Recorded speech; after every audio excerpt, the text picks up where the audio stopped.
Gold, trusted gold buyers. మీరు తాకట్టు పెట్టిన బంగారాన్ని విడిపించి ఈ రోజు ఉన్న మార్కెట్ ధరకు కొనబడను. ఇప్పుడు ఇందిరాగాంధీ గారు అప్పుడు సరే ఎమర్జెన్సీ అని పెట్టారు, రస్బందీ అని పెట్టేసారు. అప్పుడు ఆపరేషన్లు దొరికినట్టు తీసుకుపోయి ఆపరేషన్. అందరూ తప్పని అంటారు. నాకు ఎమర్జెన్సీ గురించి ఐడియా లేదు, కానీ నేను అనేది ఏంటంటే అది తప్పు అంటారు. కానీ పాపులేషన్ కంట్రోల్ కావడానికి అదో కారణమని నేనంట. ఎవరు ఒప్పుకున్నా ఒప్పుకోకపోయినా ఆ రోజు ఇందిరాగాంధీ గారు సరే సంజయ్ గాంధీ గారు ఎవరు చేసిర్రు అని అంటారు, చేసిర్రు, ఎత్తుకపోయారు, పట్టుకపోయారు, ఆపరేషన్ చేసిర్రు, కొందరు చనిపోయారు అంటారు. సరే ఒక ప్రయోగం చేసిర్రు. వాస్తవంగా పిల్లలు అప్పుడు 8, 9, 10, 11 ఎందుకు మేమే 5గురం. మా నాన్న సమితి ప్రెసిడెంట్ ఉన్నారు, 25 సంవత్సరాలు అయినా 5గురం పుట్టినాం. ఎన్టీ రామారావు గారు టాప్ స్టార్, 24 గంటలు పనిచేస్తున్నారు, అయినా 11 మంది పుట్టిరు. అప్పుడున్నటువంటి అందరికీ కూడా 8, 10, 7, 9, 10, 11, 12 పుడుతూనే ఉన్నారు. ఇవాళ ఏదో ముస్లిమ్స్ని అంటారు, కానీ ఇప్పుడున్న ముస్లిమ్స్కి కూడా 2, 3 కూడా లేరు. ఇద్దరికే లిమిట్ అయ్యారు. ఎప్పుడో ఉన్న వాళ్ళు ఉన్నారు, కానీ మనల్లో కూడా ఎప్పుడో ఉన్న వాళ్ళకి కూడా 10, 11 ఉన్నారు. మా పెద్దక్కకి నాకు 15 సంవత్సరాలు డిఫరెంట్. ఆమె 10th క్లాస్ చదివితే నేను పుట్టిన. మరి ఇబ్బంది ఏం లేదే, పాపులేషన్ పెరిగింది కదా. ఇప్పుడు ఏమంటున్నారు, పాపులేషన్ బేస్ చేసి మాకు ఇంతమంది ఉన్నాం కాబట్టి మాకు ఇంత రిజర్వేషన్ కావాలని అంటున్నారు కదా. ఇది ఎవరు పెట్టిరు? బీసీలు అడిగిరా? ఎస్సీలు అడిగిరా? ఏ కులం అన్న అడిగిందా? ఏ కులం అడగలేదే. నాకు ఈ రిజర్వేషన్ ఇవ్వమని అడగలేదు. నాకు ఈ ఉద్యోగం ఇవ్వండి, నాకు ఈ విద్యావకాశం ఇవ్వండి, నాకు వైద్యావకాశం ఇవ్వండి అని ప్రజలు అడుగుతున్నారు తప్ప నాకు ఈ పొలిటికల్గా పోటీ చేయడానికి నాకు రిజర్వేషన్ ఇవ్వమని అడిగిరా ప్రజలు. ఎన్ని లక్షల మందిలో ఎంతమంది పోటీ చేస్తున్నారు? మన జనాభా ఎంత? మన తెలంగాణ జనాభా ఎంత? 4 కోట్ల మంది కదా సార్. 4 కోట్ల మందికి 119 మందికి అవకాశం వచ్చింది కదా. మరి రిజర్వేషన్ దేనికి? రాజకీయానికి. ఒక్కసారి చిన్న లాజిక్ ఆలోచించండి. ఎంపీడీసీలు, సర్పంచులు మొత్తం కలిసి ఎంతమంది? 12,000 మంది అవుతారు. ఒక 20,000 మంది వార్డు మెంబర్లు, సొసైటీ డైరెక్టర్లు అందరిని లెక్కేసి మొత్తం ఇక పనికి వచ్చినా పనికి రాకుండా ఏదో ఒకటి వేసేసుకుంటే ఒక 20,000, 25,000 మంది. 4 కోట్లేటు, 25,000 మంది ఎటు? ఎంత పర్సెంటేజు? అంటే 1% కూడా లేని రాజకీయ పదవుల కోసం ఇవాళ కులాల మధ్యన, మతాల మధ్యన, అంటే కులాల మధ్యన ఇవాళ చిచ్చు పెట్టినట్టే కదా. కాబట్టి నేనేమంటున్నా అంటే ఆర్థిక సామాజికత ఉండేటట్టు, ఆర్థిక సమానత్వం ఉండేటట్టు చూడాలి. సపోజ్ ఎగ్జాంపుల్, ఇప్పుడు శరత్ గారు కలెక్టర్ ఐఏఎస్ ఉండే, ఇప్పుడు ఏదానికో చైర్మన్ చేశారు, ఎనర్జీ దానికి ఏదానికో చైర్మన్ చేశారు మొన్న రిటైర్ అయిన తర్వాత. ఆయన ట్రైబల్, ఆయన పిల్లలకు మళ్ళీ ఇవాళ తీసుకున్నారా లేదా రిజర్వేషన్? మరి అదే ట్రైబల్ ఇవాళ పోడు కొట్టుకుంటూ అడవిలా వ్యవసాయం చేసుకుంటున్న పిల్లలకి ఏముంది? ఎట్లున్నారు అట్లే ఉన్నారు కదా. అంటే డప్పు కొట్టేటోడేమో డప్పే కొట్టాలా ఇంకా, కానీ అందులో నుంచి వచ్చి డాక్టర్ అయిన పిల్లలకు మళ్ళీ డాక్టరే కావాలా.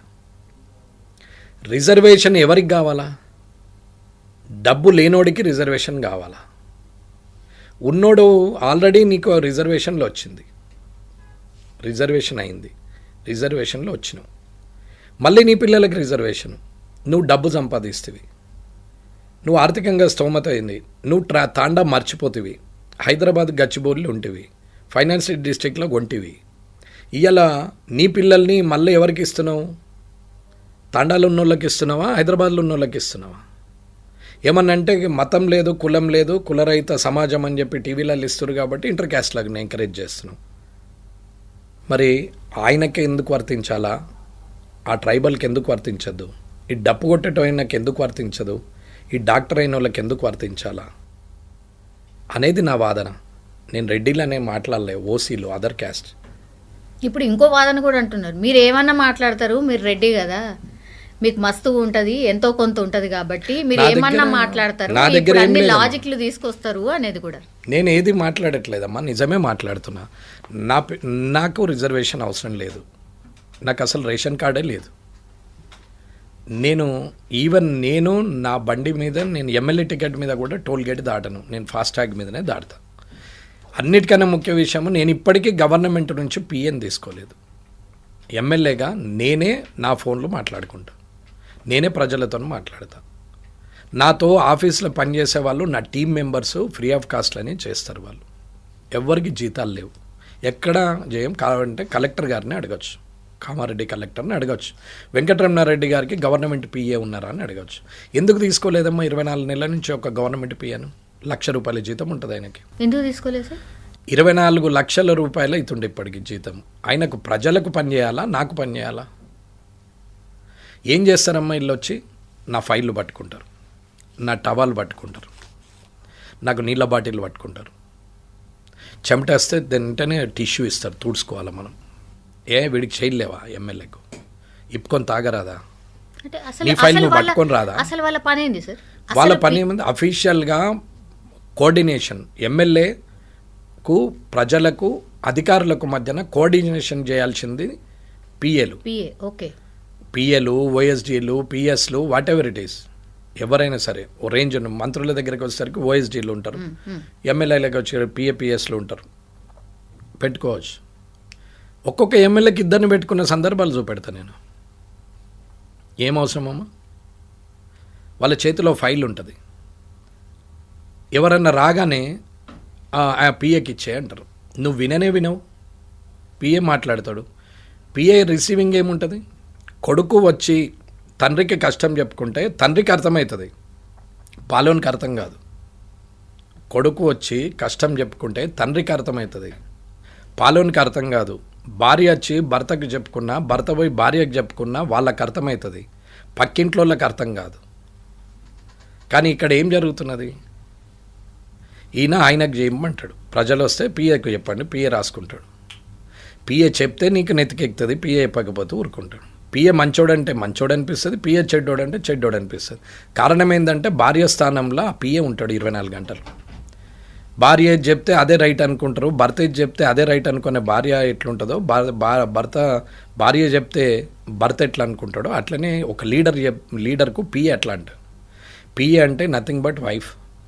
100% ఆయన చెప్పిందే వింటారు. అవునా? ఆయనకు నచ్చితే ఓకే, నచ్చకపోతే వేరు. ఈ పిఏ చేయాల్సిన పని ఏంటి? ఆఫీస్లో కూర్చోండి, ఎమ్మెల్యే క్యాంప్ ఆఫీస్లో కూర్చోండి, పబ్లిక్ కోఆర్డినేషన్ చేస్తూ అఫీషియల్ కోఆర్డినేషన్ చేయాలి. కానీ ఎమ్మెల్యే వెనక బండ్లే పట్టుకొని ఫైళ్ళు పట్టుకొని వెనక తిరగాల్సిన అవసరం లేదు. ఈయనకు చెమటేస్తే తుడవాల్సిన అవసరం లేదు, టిష్యూలు ఇవ్వాల్సిన అవసరం లేదు, ఈయన వస్తువులన్నీ వాళ్ళు మొయ్యాల్సిన అవసరం లేదు. ఎంబటున్న 2 గన్మెన్లకు ఈయనకు అన్ని బ్యాగులు ఇస్తారు, పేపర్లు ఇస్తారు, తువ్వాలలు ఇస్తారు, టిష్యూలు ఇస్తారు. సార్కు మళ్ళీ ఆకలి అయితే నట్స్ అన్నీ అవి పెట్టేసి డ్రై ఫ్రూట్స్ పెట్టి తాపుకోసారి చేతికి అందిస్తారు. సారు పెళ్ళిళ్ళకి పోతే ఇస్తరాకు తెచ్చిస్తారు. సారు తిన్న తర్వాత చేతికి కడిగేందుకు నీళ్ళు ఇస్తారు, సారు తాగేందుకు మంచినీళ్ళు ఇస్తారు. మళ్ళీ సార్ను ఇంట్లో లోపల దాకా దించేసి వస్తారు. కానీ ప్రజలకు ఏం చేస్తారు? మరి నేను పిఏని కూడా తీసుకోలేదమ్మా. ఎందుకు తీసుకోలేదు అంటే వాళ్ళు 24 లక్షలు, ఈ 2 సంవత్సరాలు అంటే 24 లక్షలు, నెలకు ₹1,00,000 జీతం చేసేటువంటి ఒక వ్యక్తిని తీసుకొని నా దగ్గర పెట్టుకునే కన్నా ఈ వ్యక్తి ఏ మండలంలోనో లేకపోతే ఆ నియోజకవర్గంలోనో కలెక్టరేట్లోనో ఆర్డీఓ ఆఫీసులోనో లేకపోతే ఎక్కడైనా ఆయన మదర్ డిపార్ట్మెంట్లో వర్క్ చేస్తే ఒక 10 మంది జనానికి ఉపయోగపడతాడనే ఒక సదుద్దేశం మీదే తీసుకోలేదు. నేను చేసే పెద్ద పని ఏముంటుందమ్మా?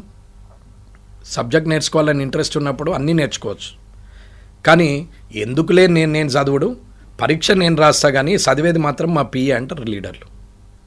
పిఏ చెప్పింది వీళ్ళు రాస్తారు, అంతే. పాస్ ఫెయిల్ ఎట్లా ఆధారపడి ఉంటుందమ్మా? నీ టాలెంట్ ఏది? నీ టాలెంటే లేకపోయా మొత్తం డిపెండెంట్గానే ఉంటుంది. ఇండిపెండెంట్ ఆలోచననే మానిపోతుంది. ఇండిపెండెంట్గా థింక్ చేసే మెల్లిగా పిఎల్ఏ మీద ఆధారపడి డిపెండెంట్గా ఆధారపడుతుంది, డిపెండెంట్ అయిపోతుంది. కానీ ఇండిపెండెంట్గా ఆలోచించే శక్తి నీకు లేకుండా అవుతుంది, శక్తిహీనమవుతుంది. ఇటువంటి పరిస్థితుల్లో పిఎను కూడా పెట్టాను. నేను కులం గురించో మతం గురించో రిజర్వేషన్ గురించో నేను వ్యతిరేకంగా మాట్లాడలేదు. అందరికీ అర్థం కావాల్సింది ఏంటంటే, ఒక మీడియాలో ఒక ఇంటర్వ్యూ ఇచ్చిన తర్వాత కింద కామెంట్లను ఏ లీడర్ చదవడో నాకు తెలియదు. నేను 100% చదువుతాను. ఇది అందరు గమనించాలి. ఇది రాసే ప్రతి ఒక్కరు గమనించాలి. అగ్రవర్ణాలు అని బూతులు పెట్టిన వ్యక్తుల నుంచి మొదలు పెడితే, నన్ను వాడు వీడు అని చెప్పి నా ఇష్టం ఉన్నట్టు బూతులు మాట్లాడిన వ్యక్తి నుంచి ప్రతి ఒక్కరిది చదువుతాను. నన్ను అప్రిషియేట్ చేసిన వాళ్ళని చదువుతాను, నన్ను తిట్టిన వాళ్ళని చదువుతాను. నేను మొత్తం 1000 కామెంట్లు ఉంటే 1000 చదువుతానమ్మా.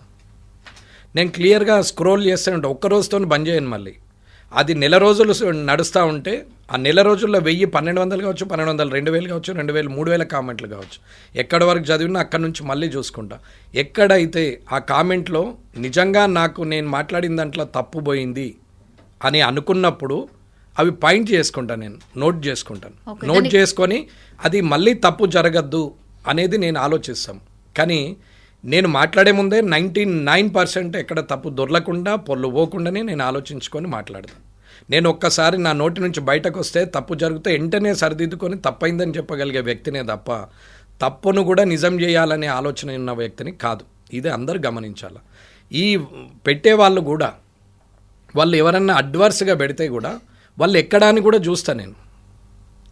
వాళ్ళు సోషల్ మీడియాలో కామెంట్ చేసే వ్యక్తులు ఈ రిజర్వేషన్ విషయంలో మాట్లాడినప్పుడు నేను మాట్లాడేది మొత్తం వింటే, నేను ఇచ్చినటువంటి ఇంటర్వ్యూ మొత్తము విన్న తర్వాత నువ్వు కామెంట్ చేస్తే నేను ఒప్పుకుంటా. కానీ మాట్లాడుతుండగానే నువ్వు కామెంట్ చేస్తూ ఉంటే, మీ ఐడ్రీమ్లు ఇప్పుడు మాట్లాడుతుంటే రేపు పొద్దున మీరు లాంచ్ చేయగానే వెంటనే కామెంట్లు వస్తుంటాయి. 5 నిమిషాలు 10 నిమిషాల్లో 100 వస్తుంటాయి.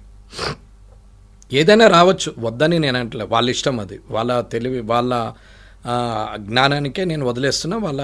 వాళ్ళది వాళ్ళు ఆలోచించుకోవచ్చు. నేను ఎప్పుడు కూడా ఆలోచించేది ఏంటంటే అతను ఎవరు అనేది చూస్తాం. అందరు ప్రొఫైల్ లాక్కుంటాయి అమ్మ. అడ్వర్స్గా బిహేవ్ చేసే వాళ్ళు అందరు ప్రొఫైల్ లాక్కుంటాయి. అడ్వర్స్గా అంటే అన్పార్లమెంటరీ యూజ్ చేసే వ్యక్తులు, బూతులు మాట్లాడి తిట్టే వ్యక్తులు, రాయడానికి కూడా అసహ్యంగా అనిపించేటువంటి మాటల్ని ఆ సోషల్ మీడియాలో కామెంట్ చేస్తున్నప్పుడు వారి ప్రొఫైల్ ఏంటనేది చూద్దామంటే లాక్డ్ ఉంటుంది. అది ఏది ఉండదమ్మా. వాళ్ళు ఎక్కడ బారిన, ఎక్కడెక్కడ పుట్టిరు, ఎక్కడ చదివిరు, వాళ్ళు ఎక్కడెక్కడ వేరు, ఇప్పుడు ఏం చేస్తున్నారు, ప్రజెంట్ లైవ్ ఎక్కడ, ఇవన్నీ ఏముండవు. ప్రొఫైల్ లాక్ అని ఉంటుంది. కామెంట్ చేసిన నీవు నిజమే అయినప్పుడు ధైర్యంగా నీది నువ్వు పెట్టు. ఎందుకు లాక్ చేస్తావు? నిన్నెవరేమంటారు? నువ్వు నిజం మాట్లాడినప్పుడు ధైర్యంగా మాట్లాడు. నువ్వు సొసైటీ కోసం మాట్లాడుతున్నప్పుడు ధైర్యంగా మాట్లాడు. నేను ఎంకరేజ్ చేస్తాను. నిజంగానే నువ్వు తప్పు మాట్లాడితే నేను తప్పైందని చెప్తా. నువ్వు తప్పు మాట్లాడలేదు నిజమైంది అని అనుకోండి, నువ్వు ధైర్యంగా పెట్టు. కానీ ప్రొఫైల్ లాక్ చేస్తారు. ఇది సోషల్ మీడియా వారియర్స్. వీళ్ళని ఏమనాలమ్మా? అందుకే నేనేమంటున్నానంటే, నేను ఎక్కడ కూడా ఎవరి గురించి తప్పుగా మాట్లాడాల. నేను ఫాస్ట్యాగ్ పెట్టుకొని పోతున్నా అంటే గొప్పతనం కాదు, అది ప్రభుత్వానికి జమ అవుతుంది అనేది నా ఉద్దేశం. ఇవాళ ఒక ఎంప్లాయీని నేను పిఏగా తీసుకోలేదు అని అంటే నాకు ఆ అవసరం రాలేదు, ప్రజలకు ఉపయోగం ఉంది, నాకు ముఖ్యమా ప్రజలకు ముఖ్యమంటే ప్రజలకే ముఖ్యమో, నాకు అంత నెసెసిటీ లేదు అని అనిపించింది కాబట్టి నేను ఆ పిఎన్ కూడా పెట్టుకోలేదు. మీ ఒక్కరి వల్ల ఏమైతే సార్ 119లా 118 మంది ఆల్రెడీ పెట్టుకున్నారు. మీ ఒక్కళ్ళు మైనస్ అయితే ఏమవుతుంది? పెద్దగా ఏం మిగిలిపోదు కదా. మరి ఇట్లాంటివి కూడా మాట్లాడతారు కదా సార్. ఎవరు పెద్దగా మిగిలిపోదు కదా, మిగిలిపోయింది అయితే మొదలవుతుంది కదా. ఒకరిని చూసి ఒకరు మారుతారు కదా. ఇదే మాట ఫ్రీడమ్ ఫైటర్స్, నాకెందుకులే, నాకు భార్య పిల్లలు ఉంటారు, నేను పెళ్లి చేసుకుంటా, పిల్లల్ని గంట, ఇంగ్లీష్ వాడి కింద అయితేమి, ఫ్రెంచ్ వాడి కింద అయితేమి, ఇంకోని కింద అయితేమి, ఇంకోని కింద అయితేమి, నాదేం పోయింది, ఇదే బానిసత్వము, నేను బానిసగానే ఉండిపోతా, కానీ నా పిల్లలతోనే హ్యాపీగా ఉంటా అని అనుకొని ఉంటే, భగత్ సింగ్ గారు కానీ, చంద్రశేఖర్ ఆజాద్ గారు కానీ, వీళ్ళందరూ కూడా, అంటే సుభాష్ చంద్రబోస్ గారు కానీ, ఎవరైనా ఫ్రీడమ్ ఫైటర్స్ అందరూ కూడా, అల్లూరి సీతారామరాజు గారు కానీ, అట్లాగే 100 మంది బయటకు రానోళ్ళు, లక్షల మంది ప్రాణత్యాగం చేసిన వాళ్ళు, వాళ్ళందరూ ఇట్లనే ఆలోచించుంటే ఇవాళ ఈ అరచేతిలో 6 ఇంచుల ఫోన్ పట్టుకొని కూర్చుండే వాళ్ళమా? ఇవాళ ఇంత లగ్జరీ బట్టలు వేసుకొని ఏసీలలో బతికేవారేమా? ఇవాళ అందరూ కార్లు వేసుకొని ఇవాళ పిజ్జా బర్గర్ల పొండి తిరిగే వాళ్ళమా? ఇవాళ తలెత్తి మీదికి చూసేంత హైరైజ్ బిల్డింగ్లను చూసేవాళ్ళమా? ఇవాళ అమెరికా పోయేవాళ్ళమా? ఇవాళ ఇంత లగ్జరీ బతికే వాళ్ళమా? 6 ఇంచుల ఫోన్ చేతిలో ఉంది, కనీసం 6 ఇంచుల కాడ 12 ఇంచుల బుడ్డగోసి పెట్టుకొని కూర్చుండేవాళ్ళం. 6 ఇంచుల ఫోన్కి వచ్చింది అంటే వాళ్ళ ప్రాణత్యాగం కాదా? వారు ఇదే స్వార్థం ఆలోచిస్తే, ఇదే ఆలోచన వాళ్ళకి వచ్చి ఉంటే, ఇయ్యల్లటి నీ బతుకు 400 సంవత్సరాలు కొట్లాడితే 400 సంవత్సరాల్లో లక్షల మంది ఆత్మార్పణం చేసుకుంటే అది 1947లో సాధ్యమైంది. 400 సంవత్సరాలు, 1 కాదు 2 కాదు. మరి ఆ తర్వాత ఇప్పుడు ఎన్నేళ్ళైంది స్వాతంత్రం వచ్చి? 70 సంవత్సరాలైంది. 70 సంవత్సరాలలో ఇంత సెల్ఫిష్ తయారైపోయినాక అసలు మనకు వాళ్ళే కరెక్ట్ అనిపిస్తుంది నాకు.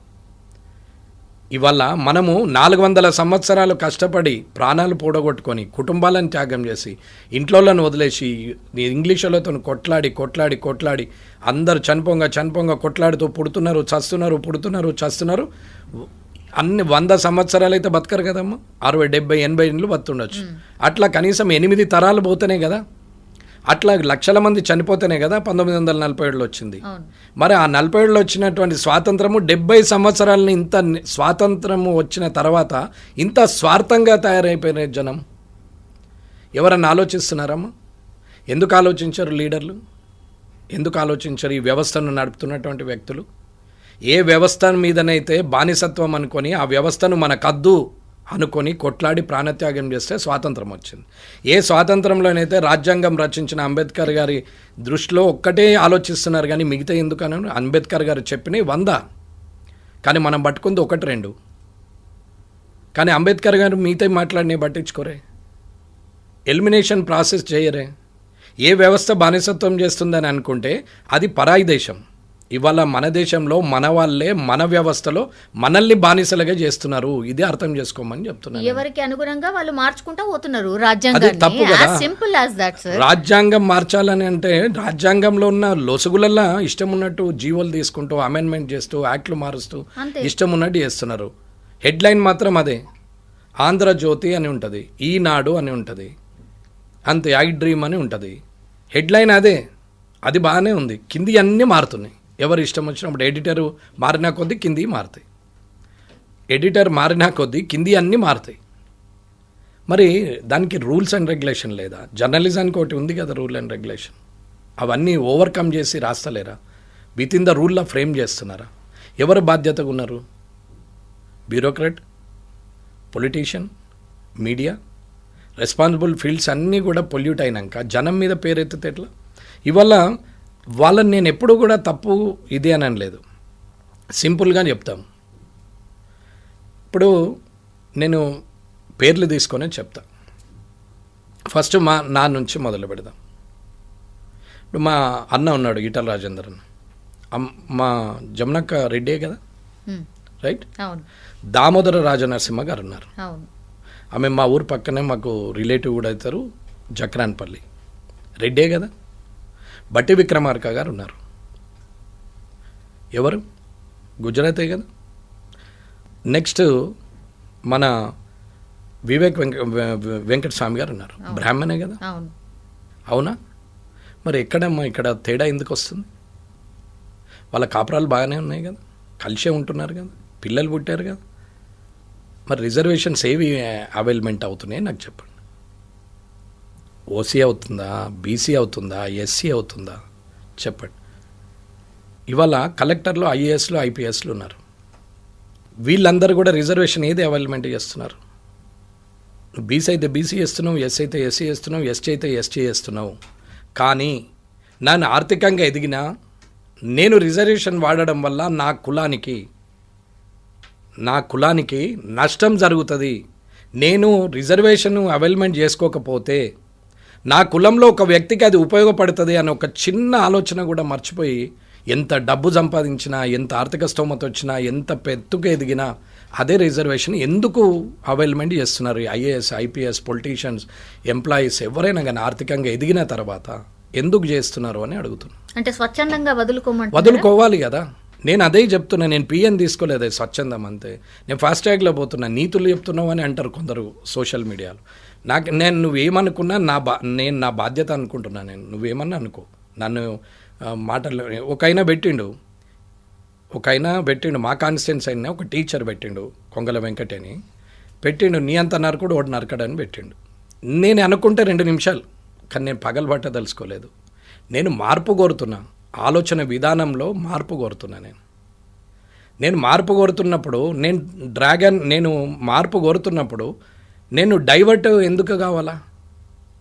అదే ఆయన అభిప్రాయం. నేను నర్త అనేది ఆయన అభిప్రాయం. ఒక ఉపాధ్యాయుడు, టీచరు, నా కాన్స్టిట్యున్సీ, నాకు ఆయన తెలుసు, కానీ నాకు అవసరం లేదు. ఆయన విఘ్నత అంతే అనుకున్నా వదిలేసి.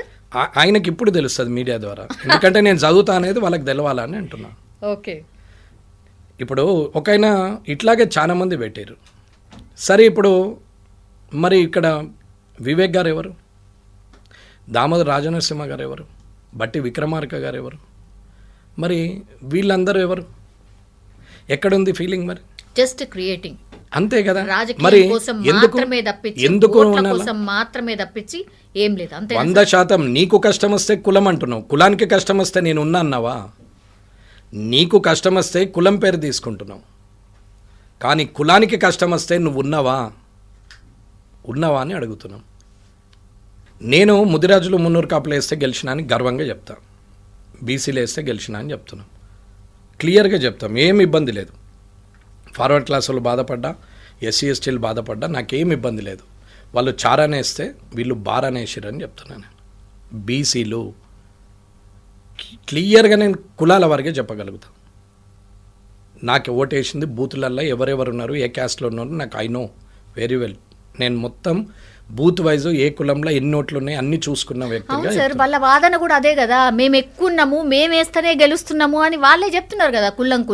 మీరు కూడా ఒప్పుకుంటున్నారు అదే. కులం ప్రకారమే రిజర్వేషన్ ఇవ్వాలంటే పాపులేషన్ ప్రకారమే ఇవ్వాలంటున్నప్పుడు పాపులేషన్ పెరగనా అని నేను అడుగుతున్న వాళ్ళకి కూడా పెంచమనే చెప్తున్నా. లేని వాళ్ళకి ఎస్సీలు కూడా 100% కావాలా, ఎందుకు ఆపుతారు?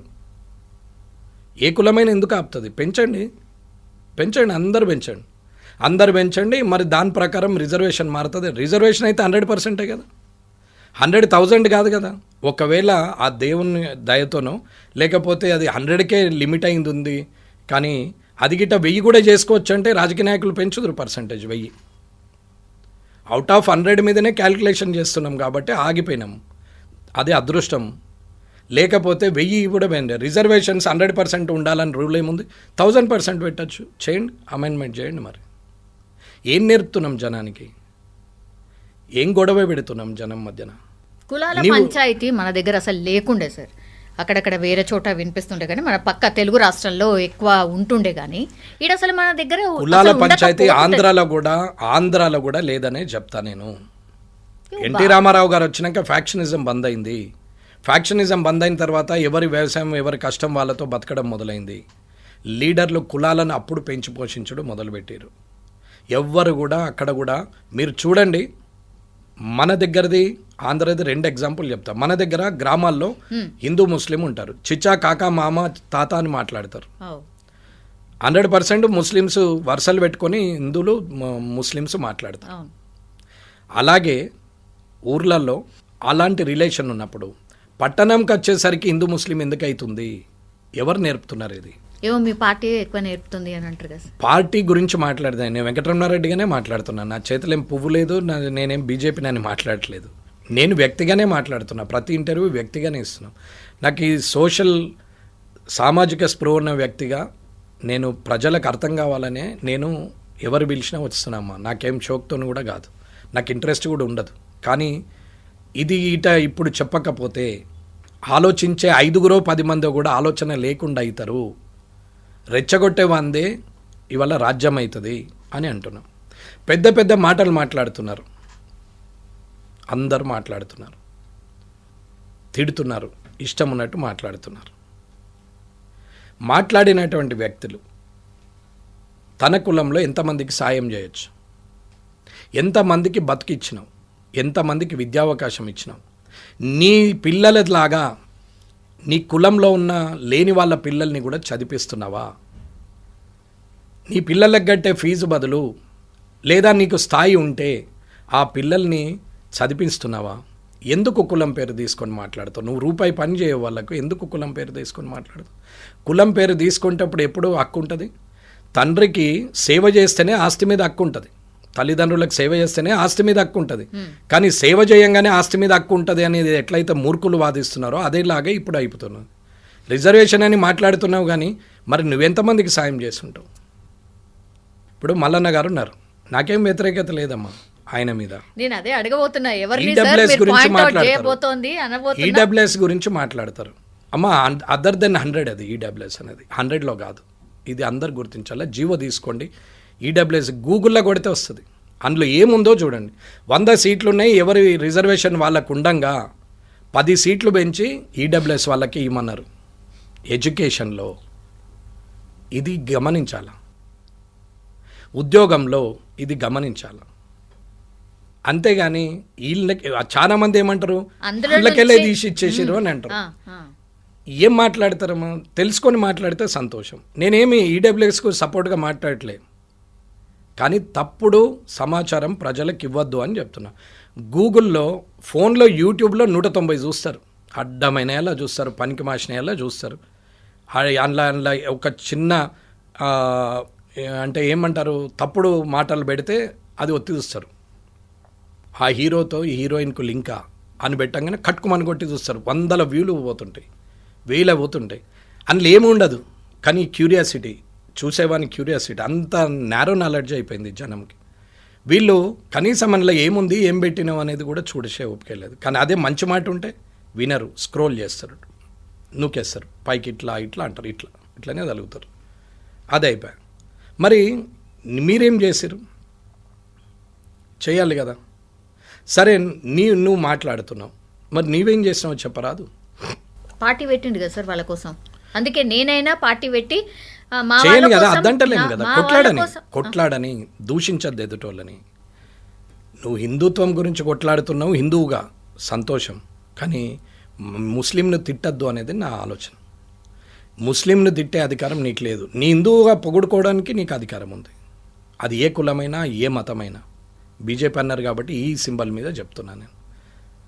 అది బీజేపీ వాళ్ళమైనా సరే, హిందువుగా నిన్ను నువ్వు పొగుడుకో, నిన్ను నువ్వు ప్రొటెక్ట్ చేసుకో, నీది నువ్వు సేవ్ చేసుకో, నువ్వేమన్నా చేసుకో, కానీ ఎదుటోళ్ళను దూషించద్దు, ఎదుటోళ్ళ మీద మాట్లాడద్దు. అది ఎవడైనా సరే, అటు రెడ్డి కానీ బుడ్డి కానీ ఎవడైతే ఏమున్నది, ఎవరైనా పర్లేదు, సంస్కారం ఉండాలి అని అంటున్నా. రెచ్చగొట్టేటువంటి భాషలు ఇచ్చుకుంటా పోతుంటే, రెచ్చగొట్టే మాటలు మాట్లాడుతూ ఉపన్యాసాలు ఇచ్చుకుంటా పోతుంటే ప్రజలకు వాస్తవాలు ఎవడు చెప్పాలా? ఎవరు చెప్తే అర్థమవుతుంది. రోజు 24 గంటలు, ఇంతకుముందు చెప్పిన వైఫ్ అండ్ హస్బెండ్ రిలేషన్స్ గురించి 24 గంటలు నెగిటివ్ చెప్తే నెగిటివే నెత్తికెక్కుతుంది, పాజిటివ్ ఎక్కదు. తప్పు ఎప్పుడు కూడా ఎక్కదు. తప్పును కొన్ని ఏండ్ల తర్వాత అర్థమైపోతుంది, అందరూ అనుకుంటారు ఎక్కిందని. ఆ తప్పు ఎక్కదమ్మా, ఇన్స్టెంట్గా ఎక్కుతుండొచ్చు. కొన్ని రోజులైనాక తనకు ఆ సమాజంలో ఎదురైనటువంటి సంఘటనలను బట్టి, అనుభవాన్ని బట్టి 20 ఏళ్ళు 25 ఏళ్ళలో అగ్రెసివ్ ఉన్న వ్యక్తి 45కి వచ్చేసరికి మెచ్యూరిటీ లెవెల్ వచ్చేసి అరే అది తప్పు కదా, ఇది నిజం కదా అనుకుంటాడు. కానీ నడమల 20 ఏళ్ళ జీవితం పోతుందమ్మా, అంటే ఒక తరం. ఇది ఆలోచించుకోవాలి. ప్రతి క్షణం ఇంపార్టెంటే. నీ జీవితానికి నువ్వు ఎట్లయితే ఆలోచించుకుంటున్నావో ఈ సమాజం గురించి కూడా నీ బాధ్యతగా నువ్వు ఆలోచించాలా అంటున్నా. మంచోడిని మంచోడను, చెడ్డోడిని చెడ్డోడను, కానీ ఇద్దరిని ఒకటే దగ్గర పెడితే ఎట్లా? ఆయన అట్లా మాట్లాడడం తప్పు అనడం విషాదం. ఇప్పుడు ఎవరన్నా కానీ నేను ఒక్కైన పేరు ఎందుకు తీసుకున్నామంటే అన్పార్లమెంటరీగా ఆయన మాట్లాడడం తప్పు అని చెప్తున్నాం. ఇవాళ ఇది విన్న తర్వాత వాడు వీడని నన్ను తిట్టినా నాకేం బాధ లేదు, ఇంకా బూతులు తిట్టినా నాకు బాధ లేదు, నేనేం పట్టించుకుంటాను కూడా కాదు. కారణం ఎందుకంటే వాల్యుయబుల్ థింగ్స్ గురించి ఆలోచించాలి కానీ స్క్రాప్ గురించి ఆలోచించాల్సిన అవసరం లేదు. ఒకవేళ నిజంగానే తను పారదర్శకంగా ఆలోచించి మంచి మాటలతోని ఎన్నైనా చెప్పు, ప్రొటెక్ట్ చేయి, వద్దంటలేను, కానీ దూషించద్దు అని చెప్తున్నాను నేను. తప్పు అది నేనైనా సరే ఎవరైనా సరే. ఆయన సరే ఓ పార్టీ ద్వారా ఎమ్మెల్సీ అయినరు, రిజైన్ చేయండి కదా, చేసి మళ్ళీ కొట్లాడండి. నేను ఎందుకు చేయాలి అంటున్నారు? అరే ఆ పార్టీ ద్వారా చేసినావు. నేనైనా బీజేపీ నుంచి రేపు రాజీనామా, నేను గిట్టిన పార్టీ మారితే ఇది జ్ఞాపకం వచ్చింది. డిజిటల్ మీడియాలో ఎప్పుడో 1947లో 1 పేపరు 2 పేపర్లు ఉన్న టైంలో అప్పుడు ఏదో దూరదర్శన్ ఇంత లైట్గా రీళ్ళ టైపు, దూరదర్శన్ కూడా కదా రీళ్ళ టైపు వీడియో తీసి పెట్టినవి కూడా ఇప్పుడు మనం తీసుకొచ్చి పెడుతున్నాం. అవసరం అనుకుంటే ఆర్టిఫిషియల్ ఇంటెలిజెన్స్ను వాడుతున్నాం. కానీ ఇప్పుడున్న డిజిటల్ ప్లాట్ఫామ్ మీద నేను మాట్లాడే ఈ మాట రేపు ఎప్పుడైనా పనికి వస్తుంది. ఇంక 20 ఏళ్ళు కాదు 50 ఏళ్ళకని ఇది రికార్డు ఉంటుంది. నేనే పార్టీ మారాల్సి వస్తే నేను రాజీనామా చేస్తాను. కారణం ఏంటంటే ఆ పార్టీ మీద గెలిచినాం కాబట్టి. వ్యక్తిగతంగా నేను 66,000 ఓట్లల్లో 60,000 ఓట్లు నా వ్యక్తిగతంగా వచ్చినా 6,000 ఓట్లు అయితే పార్టీ పరంగా వచ్చినట్టే కదా. ఒకవేళ 6,000 రాకపోతే ఓడిపోయినట్టే కదా. అంత అహంకారంతో నేను ఆలోచిస్తే కూడా 60,000 నయ్యే అనుకుంటే కూడా 6,000 అయితే ఆయనయే కదా, పార్టీయే కదా, అంటే పార్టీతోనే గెలిచినట్టు కదా. ఇవాళ కూడా ఏదైతే నీ నినాదం ఉందో ఆ నినాదం మీద నువ్వు వదిలే కదా. రేవంత్ రెడ్డి గారిని ఎందుకు తిడుతున్నావు ఊరికే? ఆయన నాకు ప్రతిపక్షమే కదా, ఆయన ఏం నా మిత్రుడు కాదు కదా. ఆయన మంచి పనులు చేస్తుండని నేను అనట్లేదు, కానీ నువ్వు ఒక రాష్ట్ర ముఖ్యమంత్రినే నువ్వు తిడతా పోతుంటే, అన్పార్లమెంటరీ మాట్లాడితే ఎవరికి గౌరవం ఇవ్వాలా? ఒక ముఖ్యమంత్రిగా కేసీఆర్ గారు ఇష్టమున్న దూషణ చేస్తే ముఖ్యమంత్రి కాబట్టి తిట్టొద్దంటున్నారా, లేకపోతే అసలు ఎవరిని తిట్టొద్దా? ఎవరిని తిట్టద్దు, గౌరవం ఎదుటోళ్ళకి ఇవ్వాలి. ఎవరిని తిట్టద్దు, గౌరవం ఇవ్వు, మాట్లాడు, తప్పు చేస్తే చెప్పు, ఇది నీ తప్పు, ఏమండి మీరు ఈ తప్పు, నేనన్నాను మల్లన్న గారు అని అన్నాం, నేనేం అడ్డం మాట్లాడలేదు, గారు అని మాట్లాడినాం, అన్న అని మాట్లాడినాం, తప్పేముంది?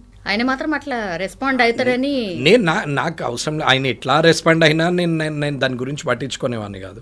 నిజంగా మంచిగా రెస్పాండ్ అయ్యి నిజంగానే ప్రజలకు ఉపయోగపడే పద్ధతిలో నువ్వు మాట్లాడితే నేను అప్రిషియేట్ చేస్తా, ఫస్ట్ హ్యాపీయెస్ట్ పర్సన్ అవుతా.